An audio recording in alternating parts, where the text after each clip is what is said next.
I have played and beaten some of the hardest games of all time, live, right here on this channel. Yet despite that, people still jump into the comments and they're like, that game's not hard. Freaking Silver Surfer's not a hard game. Dude, have you ever played Barbie Horse Rider? That's the hardest game ever made. People love to have opinions about what a hard game is or what makes a hard game. So let's settle the score once and for all. Let's find the hardest game on every console.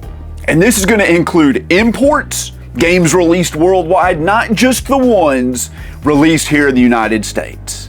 Now, I spent over 30 hours reading forum posts, checking freaking Reddit, watching every YouTube video I could, asking you guys to find out what they thought the hardest games were on every single system.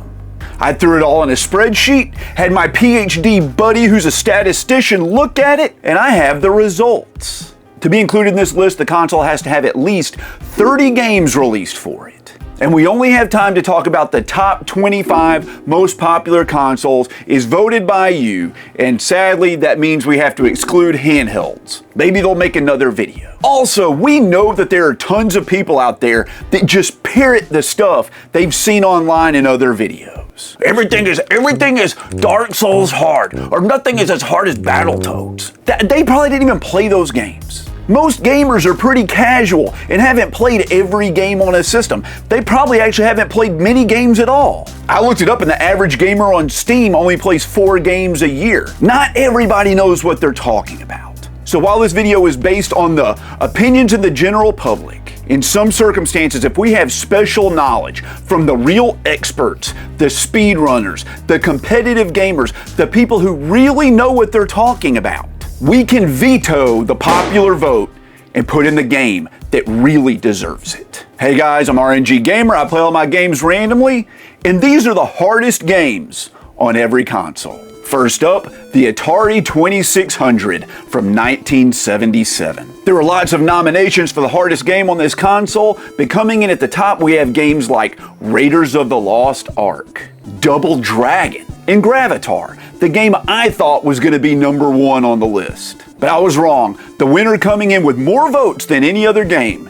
is Junior Pac-Man. What makes this so hard? What makes this harder than regular Pac-Man or Miss Pac-Man? Well, this game is lightning fast compared to both of those. The maze doesn't fit on one screen. It's scrolling. So you can't see what's going on at the top of the map if you're at the bottom, and you can't see what's at the bottom of the map if you're at the top, which often causes you to just run into danger. There are no portals on the sides of the screen like in Pac-Man and Miss Pac-Man that allow you to loop around and get out of the way. You are closed in on all sides. The ghosts in this are ultra fast. As a matter of fact, they are as fast as you, if not faster, so you can't really outrun them. And they have an erratic AI that is very difficult to predict. Pac-Man relies on you learning the enemy behavior, so you can trick the ghosts. When you can't see half the map and you don't know what's going on off screen, it makes it hard to learn the enemy behavior. And for that reason, Junior Pac-Man is the hardest game on the Atari 2600. The Intellivision from 1979. We saw several inclusions at the top of this list, including Pole Position, Turbo, Zaxxon, but the winner overwhelmingly was Vectron. One of the issues with this game is just understanding how to play it. It has very abstract gameplay with confusing controls and just bizarre mechanics. Looking at this gameplay footage, you may not even know what's going on, but the purpose of the game is you are trying to build a base and defend it simultaneously. Now, if you've never seen the Intellivision controller before, it's kind of odd. And this game requires you to move the player and the attack disc simultaneously while using the side buttons to move and the joystick to shoot. So basically it's like using 2 controllers at once on one controller. The game is 99 stages long, and it can take multiple hours to finish it. Considering that the top complaint of this game is just actually using the controls, and that it causes people hand cramps after about 10 minutes or so, that's a tall order. I wasn't able to find a single occurrence online of anyone saying that they ever made it past stage 50 of this. The Nintendo Entertainment System and the Famicom 1985. Now this is the console everybody feels they are an expert about, and the one where people are more likely to debate it than any other system. There is a reason we say Nintendo hard. At the top of the list we had Ghosts and Goblins, Ninja Gaiden, Teenage Mutant Ninja Turtles, classics. But the winners, and I say winners because there was a tie of Silver Surfer and Battletoads. Both very difficult games, but this is where we're gonna use our first veto. That's right, we're overriding the winners because we know more than the people online that selected these games. See, I've beaten Silver Surfer. I beat it live on a stream without even having to use a continue, and I've beaten Battletoads. They are both hard. However, there is a gentleman out there who has beaten every single Nintendo Entertainment System game. And he says the one that was the hardest and took him the most time was Atari Warriors. It has frustrating controls where you have to rotate your character to shoot in different directions. Has relentless enemies, bad hit detection. But there's a problem with that. He only played NES games. He didn't delve into the Famicom. The hardest Famicom game, and NES game for that matter, according to the speedrunners and the experts and me, is Holy Diver. This is Irem's spin on Castlevania, and it's based, I guess, off the Ronnie James Dio song, Holy Diver. This game has the frustrating jump mechanics from Castlevania, but with more unforgiving enemy placement, if you can even imagine that. It has bullet hell projectiles all over the screen. Counterintuitive bosses with randomization that makes learning their patterns hard. It has a crazy magic system that has to be constantly used via the pause menu, where sometimes you have to use 2 spells in the duration of 1 jump. So press jump, pause, select spell, unpause, use spell, pause, select different spell, unpause, activate spell, all before the jump is completed. This game is the bane of people that speedrun 8-bit games. And even using save states on an emulator, this game is almost impossible. I've heard it described as the game that Battletoads wants to be when it grows up. Holy Diver, without a doubt, is the hardest game on the NES. The people who know, know. And if you haven't played it and you think I'm wrong, go give it a shot. The Turbo Tunnel is nothing. The Sega Master System, 1985. Here we saw some arcade favorite ports show up on the list. We had R-Type, Fantasy Zone, and a very frustrating platformer called Psycho Fox almost took the win. However, a game called The Ninja won out. This game is very similar to Atari Warriors on the NES. Has very aggressive enemies that love to charge directly at you. There are scrolling stages that have an inexorable pace, okay? Just so much faster than you think you could ever handle. You have to collect hidden scrolls to reach the end of the game, but there are no clues on how to get them or where they even are. The enemy patterns are designed to troll you, and there is very little downtime to catch your breath. I own and I've played this game, and let me tell you, it's no walk in the park. Definitely the hardest Sega Master System game I've ever played. The TurboGrafx 16 and the PC Engine, 1987. This is a system packed with soul-crushing shoot-em-ups. Probably the hardest genre out there.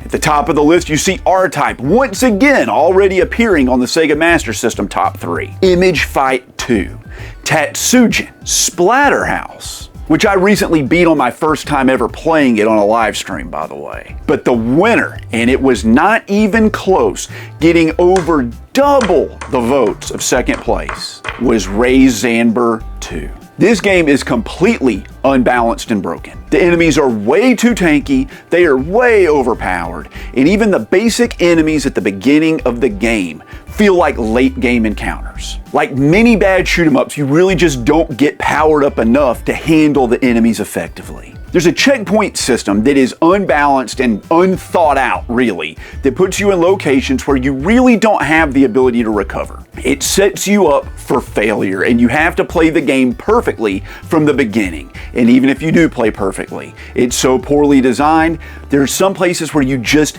can't escape without getting hit.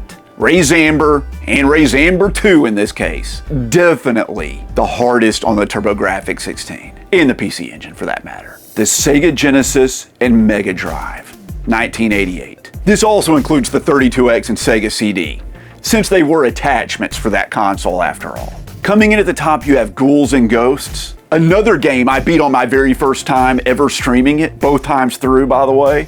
Geo AES, a legendary shoot 'em up. Echo the Dolphin, Contra Hardcore. But the winner was Chakan, or Chakan, or Shakan, or Shaka Khan. This is mainly considered to be hard because of its poorly implemented game design.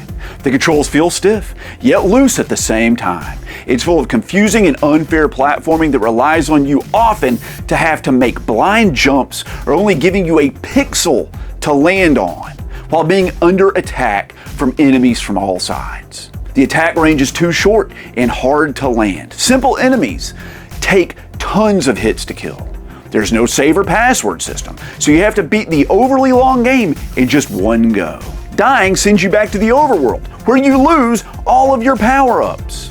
There's a time limit to beat the first 4 worlds of the game, and even experts can fail this if they get hit too many times or miss too many platforming jumps. The final boss kills you in a single hit, and if you die, you have to start the entire game over. It doesn't get much harder than that. I'm not joking. The Neo Geo AES from 1990. This is basically just a Neo Geo arcade machine for your home. It was super expensive. The games cost several $100s a piece, but they were the same thing you had in the arcade. You see some classic shoot 'em ups like Polestar and Viewpoint making the list. Included was Magician Lord, which I was sure was going to be the winner. However, I was wrong. The winner is Art of Fighting 2. This is considered by many people to be the hardest fighting game ever for the duration of the game. Meaning, from the very first fight to the end of the game, it has the highest difficulty. Not just 1 or 2 impossible bosses, all of the enemies. Even on the easiest setting, the CPU uses AI to read your input and counters them perfectly with no warning. Sometimes even skipping animation frames. Meaning you can't even get your timing right. There's a rage gauge that depletes over time that makes your special moves weaker, so you can't even spam special attacks to cheese the game. Even seasoned fighting pros can't beat the first match on this game on the easiest difficulty setting. Your character movement is slow and clunky, and it feels like there's some delay on your inputs, but the AI is lightning fast. I saw reports of people who played this game for over 30 years that are still not able to make it past the second stage of like 20 stages. That's insane and so unfair. The Super Nintendo and the Super Famicom from 1990. Another console people love to debate about. You saw classics like Contra 3, Hagane, Lion King, and the Super Star Wars games, which I'm sure we're gonna win because freaking Super Star Wars Return of the Jedi kicked my butt worse on a live stream than any other game I've ever played. However, the winner, by far, was Super Ghouls and Ghosts. Now, I almost used a veto on this one. However, I haven't beaten any of the Super Star Wars games. I haven't beaten Super Ghouls and Ghosts on the SNES. So, it's safe. It is the hardest game, according to everyone, including the experts and you guys. Now, the Ghouls and Ghosts, or the Ghosts and Goblins series, is highly renowned for its difficulty. It was a strong contender on the NES and the Genesis, but it finally wins out here on the Super Nintendo. You know what makes this game hard? Respawning enemies, often in random locations. Tricky jumping that once you commit, come hell or high water, you aren't changing where you land. You're gonna land where the game tells you to. 2-hit deaths. Weapon upgrades that are actually downgrades quite often. Inexorable enemy behavior and placement, and having to beat the game twice in a row to actually see the end. Rightfully deserved, Super Ghouls and Ghosts is the hardest game on the Super Nintendo. The 3DO 1993. I'm glad to see this console make the list. It's a bit of an underdog console. Only a handful of games were even brought up when discussing difficult games on this system. You have games like Captain Quasar and Johnny Bazooka-Tone. But the winner is a console-exclusive first-person shooter called Killing Time. Well, it was exclusive till it just got remastered on the PS5. So if you want to play it, you don't own a 3DO, you go knock yourself out. I don't know how hard this version is, but let me tell you, the 3DO version is no joke. This game is full of insane difficulty spikes. There are these overly large maze-like levels that are hard to navigate due to a lack of textures, okay? You can't tell what anything is, it all looks the same. There are bad performance issues like a low frame rate that make aiming much harder than normal. The game is full of all these freaking puzzles that have obtuse answers that require you to explore every single inch of the maze-like map. Many of the puzzles require trial and error to learn the patterns, which causes tons of deaths and wastes huge amounts of time. There are no tutorials, no clues, no help. There wasn't a lot of debate online about the hardest game on the 3DO, but every person that mentioned killing time mentioned how it killed their time. They wasted months trying to beat this game to no avail. The Atari Jaguar, 1993. Now, we know the Atari Jaguar is just packed full of terrible games, but it's got quite a few really hard ones as well. We saw Cannon Fodder, Bubsy, the original Rayman, which is what I thought was going to win. But the winner was Trevor McFur in the Crescent Galaxy. Now, I've played this game. I've reviewed it here on this channel. It's poorly designed, it's frustrating, it is difficult, but it's not the hardest game on the 3DO. So for the second time, we're gonna veto it and put the right game in at the hardest position. And this is according to the people that own the full Jaguar library and are experts at every single game. See, Trevor McFur was a release game. The console wasn't a huge success, but when consoles come out, the most common games are usually release games, because everybody buys a bunch of games when the console comes out, whether they're good or bad. So of course, Trevor McFur had a lot of eyes on it. However, the hardest game that was released for the Jaguar was at the end of the Jaguar's life, a game no one played, and most people that owned a Jaguar don't even know it exists. And it's called 05. This is often described as Star Fox at the speed of F-Zero. So this game has multiple gameplay modes that include space combat, on-rail shooting, planetary surface battles. In some of the modes, you zoom down tunnels at breakneck speeds while having to shoot an insane amount of enemies. The tunnel is far too narrow to give you the space you need to maneuver. It's like a third-person view turbo tunnel from Battletoads. It throws you in right at the beginning with no opportunity to learn the game, with the first few levels being as hard as the last levels. The game requires extreme precision from the gamer, but also requires them to learn multiple control schemes across the different mission types. The enemies are fast, accurate, while you feel sluggish and have terrible hit detection. Many of the levels in the game require perfect runs, and mistakes are heavily punished, and there's so few opportunities to recover. The game is extremely long and lacks proper save points, which makes it very difficult to practice.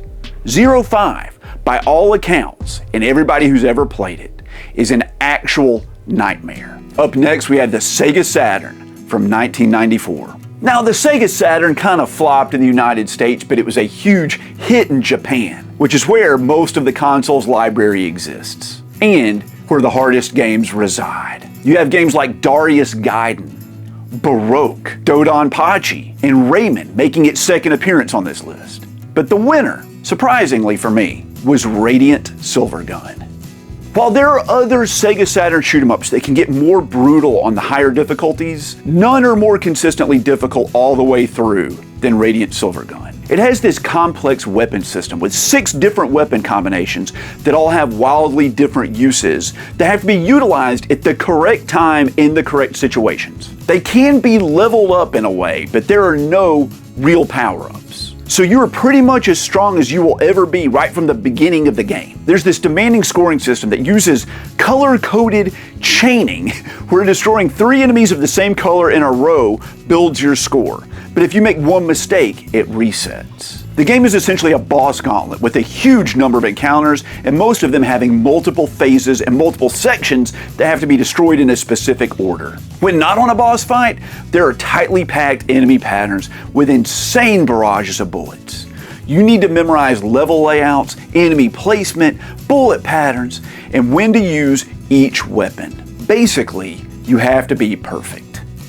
The PlayStation 1, 1994. Now, there are an absolutely insane number of PlayStation 1 games and plenty of tough ones to go around. Crash Bandicoot made it near the top, Driver, Fear Effect, Heart of Darkness, Kingsfield, Nightmare Creatures. But It was a contender on the Atari Jaguar and the Sega Saturn, but it finally wins here. The hardest game on the PlayStation 1 is the original Rayman. Considering this game made the cut on 3 separate systems, it's a testament to its difficulty. Now, it may be cute and bubbly, but I can't remember many games that have such steep difficulty spikes as this game. For long stretches, you hum along and then you just hit a proverbial wall that seems impossible. It has some of the trickiest and unforgiving platforming in any game, with pixel-perfect jumps and constant slippery surfaces. Many of the enemies have hitboxes that don't make sense or are too hard to hit. And Rayman himself, who doesn't have legs or arms and just floating hands and feet, it can be difficult to judge where his lands are going to be. You lose power-ups and tons of progress when you die. There are invisible triggers that cause enemies to spawn or platforms to disappear or appear.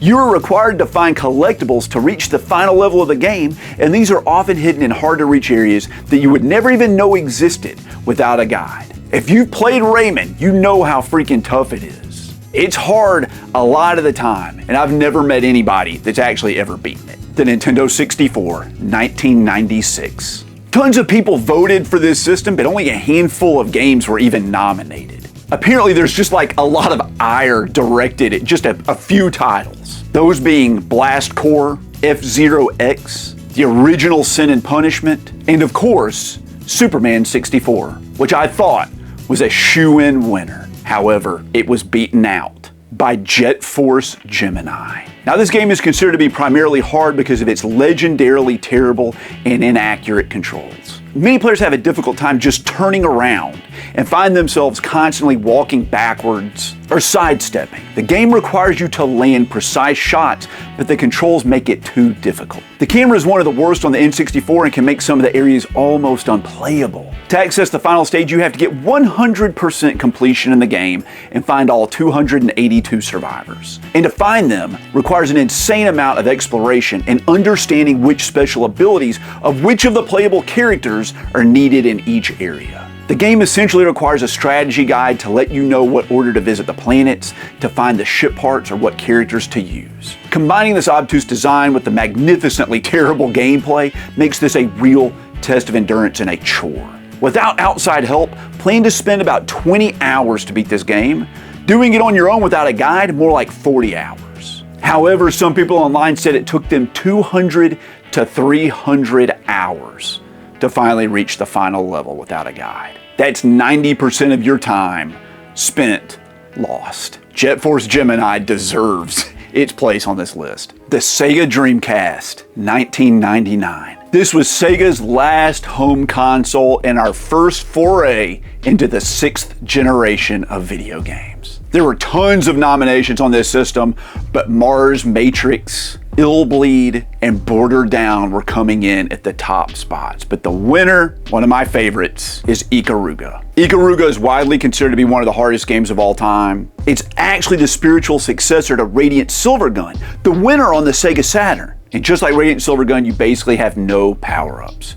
You never get any stronger than you are at the beginning of the game. In Ikaruga, you have a polarity system where dark bullets can't hurt you when you're dark and light bullets can't hurt you when you're light, but also you deal double damage to enemies of the opposing color. In a way, Ikaruga plays like a puzzle game with this constant switching of polarities to navigate through the stages. It also has the same shoot 3 of the same color scoring mechanic that was found in Radiant Silvergun. The bullet hell patterns you encounter in Ikaruga are overwhelming and require almost perfect execution. You have to memorize the entire game to be able to succeed, and even then, most people will fail even on the easiest mode. Playing this game at a high level is one of the most daunting and difficult challenges any gamer can go through. And I agree wholeheartedly. I've been playing Ikaruga regularly for 20 years. The PlayStation 2, 2000. This is one of my favorite consoles of all time. You can see my collection, part of it, right behind me. It is packed with so many amazing and memorable games, and plenty of tough ones to boot. You have the US release of Devil May Cry 3, which was accidentally ported over at the hardest difficulty mode compared to the Japanese release. God Hand, a cult classic, Contra Shattered Soldier, and Gradius 5. But the winner was Shinobi. Now, this game is scary difficult. Near the very beginning of the game, enemies become huge jerks and will start countering many of your attacks. There are tons of white knuckle hard platforming sections in places like vertical shafts where the camera doesn't allow you to see what you're doing and it causes you to fall to your death. Checkpoints are way too far apart, meaning a single missed jump can cause you to lose like 20 minutes of progress. This game requires you to master all of the moves like dashing, comboing, throwing projectiles, and utilizing magic in an almost rhythm game pace. Enemies adapt to your attack strategies and force you to change up how you play. You can't spam your favorite combo over and over and over. The enemies will learn that and they will take countermeasures. And if that wasn't bad enough, the final boss is considered to be one of the most difficult encounters from any video game. I've heard nothing but horror stories about Shinobi since it came out. The Nintendo GameCube, 2001. The voting on this was a bloodbath.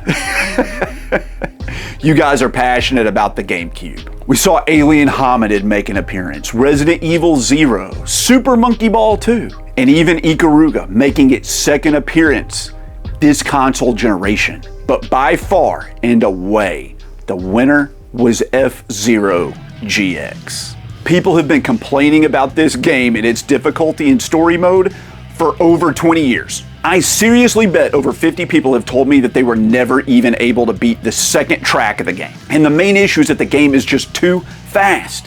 Seriously, it has to be one of the fastest racing games of all time. You need to be inhumanly precise with the controls. The tracks are full of obstacles and lightning fast twists and turns.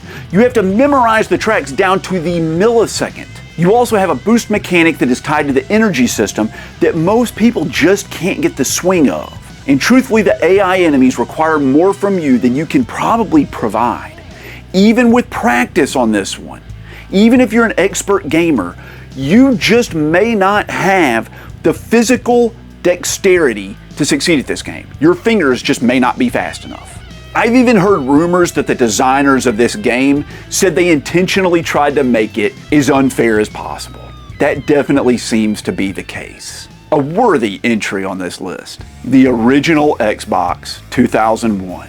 Panzer Dragoon Orta, Operation Flashpoint, and Breakdown all made appearances. But the sound winner was Ninja Gaiden Black. Ninja Gaiden Black has one of the hardest to master combat systems in any game. You can't cancel or change attacks mid-animation, which requires you to have careful planning and tactics, which is really hard in a game where the enemies are so freaking fast that it requires lightning fast reflexes on your part. I don't understand the dichotomy of needing to carefully plan yet have lightning fast reflexes. I just can't wrap my head around that, and a lot of other people couldn't either. The game also sends over-the-top numbers of enemies at you to the point where you feel like the game is just unbalanced and is literally trolling you. Ninja Gaiden Black does not give you a chance to catch your breath or even really to think. The checkpoints are spaced very far apart, often causing you to lose tons of progress from only a tiny mistake. Just like Shinobi, the game was designed only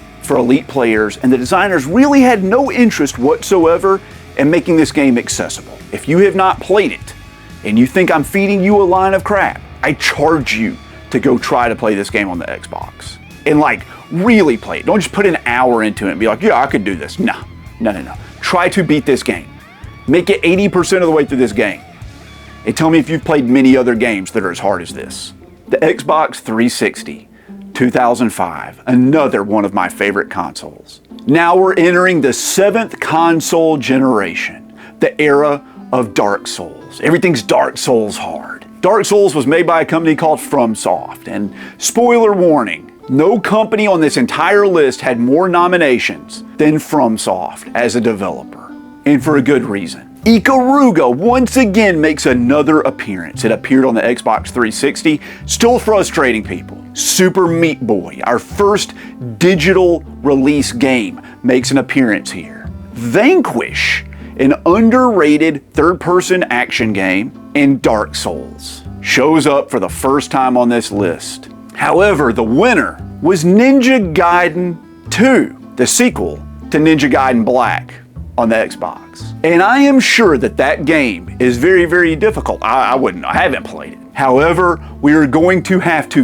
veto that pick because probably the hardest game of all time, a game only 2 people were able to beat after trying regularly for 20 years, made its only console appearance outside of the arcade on the Xbox 360. And it's an import game called Pink Sweets. Now you can see what this game is like. It's a lightning-fast bullet-hell nightmare set in a tin toy factory. Before you can understand how hard this game is, let me explain 3 things. 1 credit clears, extends, and rank. A 1 credit clear is a term used for an arcade game to say that you beat an arcade game only purchasing 1 credit, meaning you put in 1 quarter into the arcade machine and you beat the game. You didn't have to sit there feeding money into this arcade machine over and over and over again. Most arcade games, you could just put $50 into it and just win, okay? So for arcade games, credit feeding doesn't count. You have to beat the game on 1 credit. The owner of the arcade can set extends, which is free lives you get for reaching a certain score. The last is rank. A lot of arcade games, the better you play, the harder they get. They want to get your money, they want to get you off that machine. Typically with rank, if you start doing poorly, the difficulty of the game adapts downwards. Pink Sweets, the game we're talking about, has no extends. You will not get an extra life from getting a better score. The only way to get extra lives is to find them hidden inside the game in certain locations.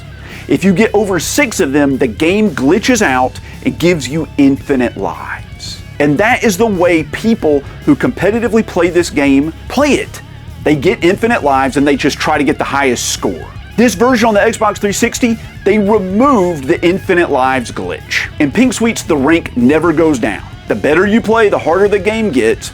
Dying doesn't lower it. Using a bomb doesn't lower it. Using a continue doesn't lower it. The strategy to succeed at this game, if you really can succeed at all, is to just sit back and dodge and not even fire and just try not to get hit so that you don't raise the rank and the game can be slightly more manageable. So basically the way to win is to not play. It took something like 10 years for someone to get the 1 credit clear on this game, and they basically played it non-stop for an entire decade. I think this is pretty much the hardest game I've ever played or I've ever seen. The PlayStation 3 2006. Here you have more nominations from FromSoft, Dark Souls, and Demon Souls, both of which almost won, primarily because of the popularity contest with this voting round. But you also had Catherine, Metal Gear Rising: Revengeance, another game that I beat on Steam, and yeah, it was tough. But the winner, and rightly so, is Ninja Gaiden Sigma, which I also beat on stream and struggled immensely. Now, for those of you that know this, Ninja Gaiden Sigma is just a remake of Ninja Gaiden Black that won on the original Xbox. It has some new content, like a second playable character and some new weapons, but it adds in more checkpoints that are closer together. The gameplay is still nightmarishly difficult, and the game is a good bit longer than it was on the Xbox, that extra content, but it's considered to be slightly easier than Ninja Gaiden Black. Still, considering that the watered-down difficulty of this game still won on the PS3, lets you know how freaking hard and unforgiving it is. That even when it's bumped down 10%, it's still the hardest game on a freaking console. It's no joke, which means Ninja Gaiden Black on the Xbox is really no joke. As someone who played this game for the first time in front of a live audience, let me tell you, I don't ever want to have to do something like that again. It is really a difficult game. The Nintendo Wii 2006. This one's a little strange. I'm not sure if it's because like casual gamers and kids were the ones that mainly played the Wii, but a lot of stuff was nominated that I wouldn't think anybody would consider to be hard. We had contenders like Donkey Kong Country Returns, which I just played through one weekend without too much trouble. Surprised to see it on here. There's also Monster Hunter Tri, Fire Emblem Radiant Dawn, and Punch-Out. Trauma Center Second Opinion pulled in a lot of votes, and that game is really, really hard and super stressful. Doing surgery with a Wiimote is not the easiest task, okay? But the winner with the most votes by far, and I wholeheartedly agree, was Sin and Punishment Star Successor. This was developed by a studio called Treasure. Now, FromSoft may have had the most votes with all their Dark Souls games, but no company won more on this list than Treasure. They won on the Saturn, with Radiant Silvergun. They won on the Dreamcast with Ikaruga. They won here on the Wii. They barely lost out on the PS2 with Gradius 5. They even did well on the N64 with the first Sin and Punishment game. That's an impressive resume. Now, Sin and Punishment is an on-rails shooter. And this game has constant, non-stop action that requires you to move your character around the screen and dodge like crazy while also aiming at the screen with the Wiimote. This is kind of like rubbing your stomach and patting your head at the same time, but 20 times harder and for like 30 minutes straight. The screen is full of tons of projectiles and the enemies coming at you from all directions. You have to constantly dodge while aiming, and it's just a lot for your brain to handle. You have regular shots, charge shots, melee attacks, and you have to know the best time to use them. The boss fights are very difficult and have totally different patterns based on what difficulty you're playing. So playing on normal isn't going to train you very much for hard mode. You have to dive into that and through trial by fire actually learn the mechanics and the patterns of the bosses. The main difficulty in this game, like it is with most on-rail shooters, is having to multitask. Being asked to keep track of all the game's different elements and techniques at such a breakneck speed while being assaulted non-stop, it's just mental overload for most gamers. We have back-to-back Nintendo consoles. Here's the Wii U from 2012. Now, there's not a lot of games on the Wii U, but there are a few standout. You see New Super Luigi U, Bayonetta 2, Zombie U, and the wonderful 101. But the winner, surprisingly, was Donkey Kong Country Tropical Freeze. Now, there is a game on the Wii U that's digital only called Cloudberry Kingdom, and a lot of people said that that was the hardest game on the system, but not enough people nominated it for it to make it on to the top 5. Also, that game is procedurally generated, meaning the levels can range from being hard to very easy depending on just the random number generator, okay? So that kind of excludes it from being able to veto the top pick. Because whenever anybody nominated this game and said it was like the hardest game ever and there was gameplay footage of all the crazy crap, just as many people were like, well, that never happened to me when I played the game at all. It was super easy to me. So it looks like it was just chance.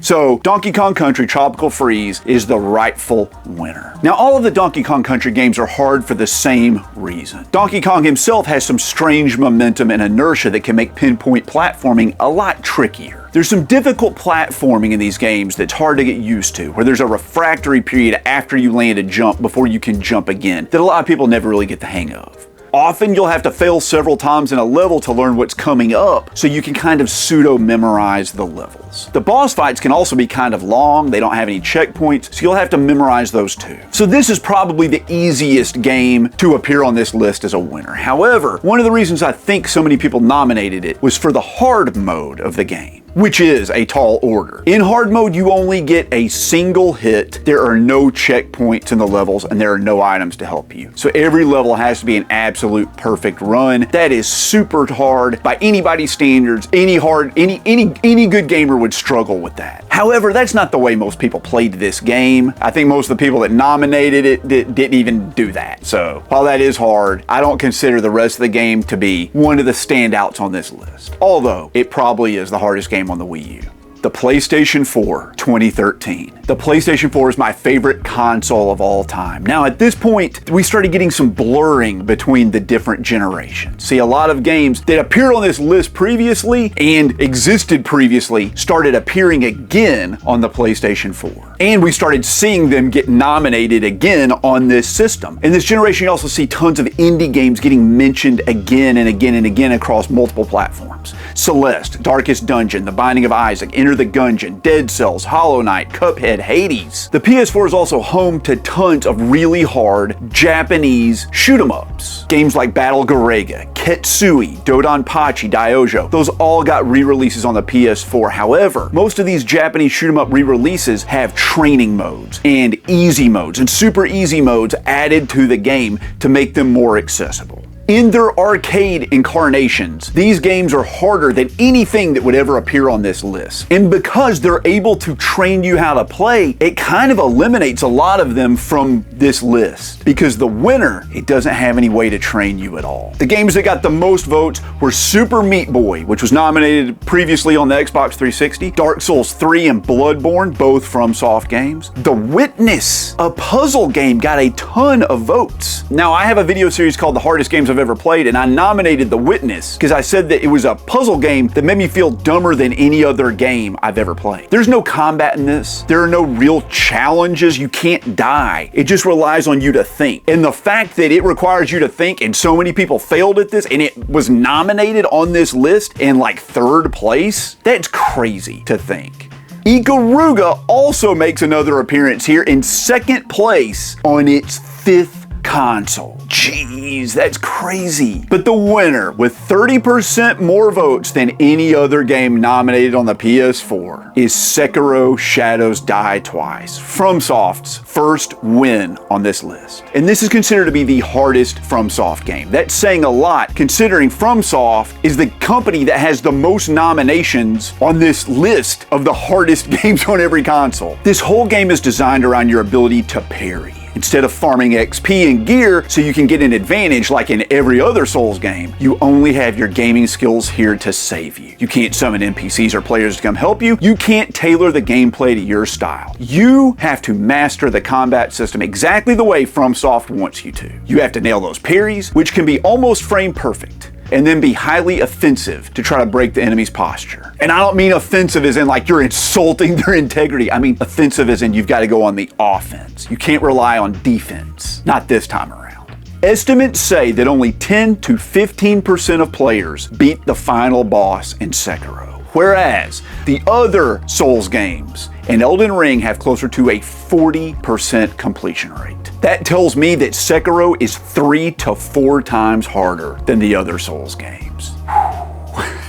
That gives another meaning to Dark Souls Hard. The Xbox One from 2013 and the Xbox Series X from 2020. There's so much overlap between these two consoles and their cross-compatibility that I'm just gonna include them together. And if that frustrates you, don't worry about it. The same games were nominated on both of them. Like, there was no difference. We have Doom Eternal making its first appearance, The Surge, which I was surprised to see, and Alien Isolation. But the winner with back-to-back wins is Sekiro: Shadows Die Twice. The clear hardest game of the generation, appearing as the hardest game on 2 consoles. The Nintendo Switch 2017. The nominations on this one were weird, just like the Wii. Once again, I don't know if it was a bunch of kids or casual gamers nominating games, but you saw like stuff like Super Mario Galaxy, like a game my 8-year-old beat, making the list, like in the 10th place. But there were some heavy hitters on here. We had Metroid Dread, Dark Souls Remastered, Ikaruga again for the 6th time now, Donkey Kong Country Returns, the remaster, and tons of indie darlings, all cannibalizing each other's votes. But we finally have our first indie game winner, and it's Cuphead. I know you've been waiting for it. This is where it appeared. Cuphead took the world by storm with its gorgeous presentation and its tough-as-nails gameplay. It's an old-school run-and-gun that is amped up to the maximum. You have tons of difficult boss patterns with multiple phases that are relentless and require inhuman reflexes or tons of memorization. You have this bouncing on pink objects parry mechanic that you have to master the timing of to have any real success. There's no health regeneration and no checkpoints. You get all the chances you need, but even then, it's going to put your skills to the test to take down some of these bosses because you're going to have to do it in one go. The controls are tight, responsive, pretty much perfect. So if you fail, you only have yourself to blame. The PlayStation 5 2020. In this one, you still have the same batches of indie games appearing again and again, but they've died down now. People have gotten used to them. They don't seem as hard as maybe they once did when they were newer on the last generation of consoles. For these nominations, we get a whole new batch of games. We have Lies of P, Neo 2, and the remake of Demon's Souls. But the clear winner by leaps and bounds is Returnal. Returnal is a third-person roguelite, which means the randomization of each run can bless you or doom you from the onset. The game takes bullet hell patterns from shoot-em-ups and forces you to dodge them in an over-the-shoulder view, which can be very difficult. Because it's in third person, you can't see what's behind you, often causing you to take damage without even being aware there was a threat at all. You have to constantly dodge, maneuver, and be aware of your surroundings, all while aiming and trying to keep damage on the enemy. When you die, progress is reset, and the random loot drops don't guarantee you'll receive what you need to succeed. You have to complete an entire area before you unlock a shortcut, which is really the game's only progression system. And according to the developers, the majority of people that played Returnal never made it out of the first area, which means the majority of people who played this game never beat the tutorial. That's a tough game. There is no difficulty option to save you. Like I said, there's no traditional save system. You just have to be good. That's it, that's the list. But let's talk about some statistics and some honorable mentions, which I think this is the best part of the video. The Dark Souls series, that coined the term Dark Souls Hard, had 257 nominations, but never won on a single console. It was the series most on people's minds. Just because it didn't win doesn't mean it isn't deserving of accolades. The accolades of being hard. FromSoft had 9 different games that received enough nominations to be in contention for winning. Kingsfield, Demon Souls, Dark Souls 1, 2, and 3, Bloodborne, Sekiro, Armored Core 6, and Elden Ring all had the opportunity to win, with Sekiro winning twice. Of all those indie games that kept getting nominated over and over on the consoles, the one that was nominated the most times was Dead Cells. That's right, the side-scrolling Metroidvania-style roguelite. The game that made the most appearances on this list by far was Ikaruga. It made it into the top 4 on 6 different systems. Systems that spanned over a 20-year period. Dreamcast to PS5. That's a long time to reign at the top. Nintendo consoles had the most parity, with the fewest numbers of games getting nominated, but having more votes than any other system. For example, like the Sega Genesis had like 60-something games nominated for it, but there are only a few hundred people voting. Whereas a Nintendo console may only have 20 games nominated for it, but like 1,000 people would vote. The exception to this was the NES, the Nintendo Entertainment System, and the Famicom, that had 88 different games nominated for it. There's a lot of hard games on that system. By far, the Nintendo Entertainment System had the highest percentage of difficult games. That's what we can extrapolate from that little bit of statistics. So the term Nintendo Hard reigns true. The franchise that had the most appearances wasn't actually the Dark Souls series. It was the Ninja Gaiden series.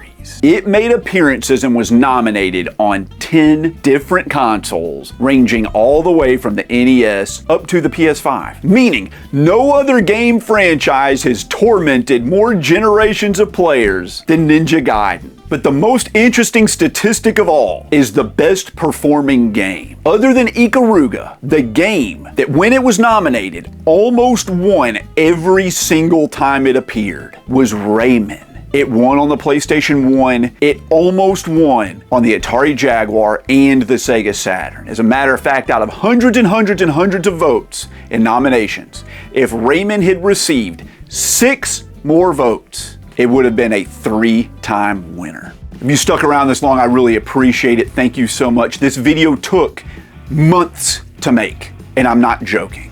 I would not be able to make videos like this if it wasn't for my channel members and my Patreon supporters. If you want to see more videos like this and you want to help RNG out and show your support, you can do that by becoming a channel member or a Patreon supporter in the links in the description down below. It gives you lots of cool features like being able to access the videos early, seeing member exclusive videos, possibly getting your name in a video, or even selecting a game for me to play. I couldn't do it without you guys. Thank you so much, and I'll catch you in the next one.